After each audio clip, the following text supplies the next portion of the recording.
Nakatayo siya sa harap ng bintana, pinapanood ang ulan na dahan-dahang bumababa sa salamin. Nakakagulat kung paanong ang simpleng ulan ay tila nakikisabay sa bigat sa puso niya.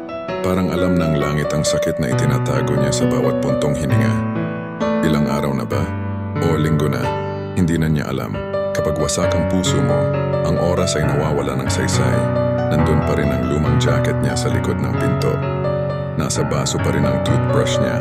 At sa bawat katahimikan ng gabi, naririnig pa rin niya ang tawa nitong dati nagpapagaan ng mundo.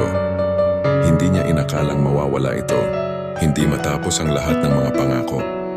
Hindi matapos ang mga gabi ng pangarap at lambing, pero nagbago ang lahat. Siya, nagbago rin. O baka, simulat sapul, hindi lang niya napansin.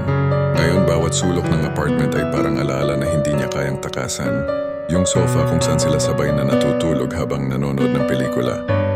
Yung kusina kung saan siya niyayakap habang nagluluto. At yung gilid ng estante kung saan minsang bumulong si lalaki. Dito ako masaya. Dito ako uuwi. Gusto sana niyang magalit, sisihin, pero hindi niya magawa. Dahil kahit na iniwan siya, totoo ang pagmamahal na ibinigay niya. Kaya humagulgol siya, hindi na pinipigil. Ipinakawala ng lahat ng sakit, ang lahat ng tanong, ang lahat ng bakit hindi sapat. At pagkatapos ng luha, katahimikan, hindi pa iyon paghilom, pero simula na. Simula ng muling pagtayo kahit pa mabagal. Simula ng paniniwala na kahit iniwan, may halaga ka pa rin. Dahil ang pusong nasaktan, maaari pa ring magmahal.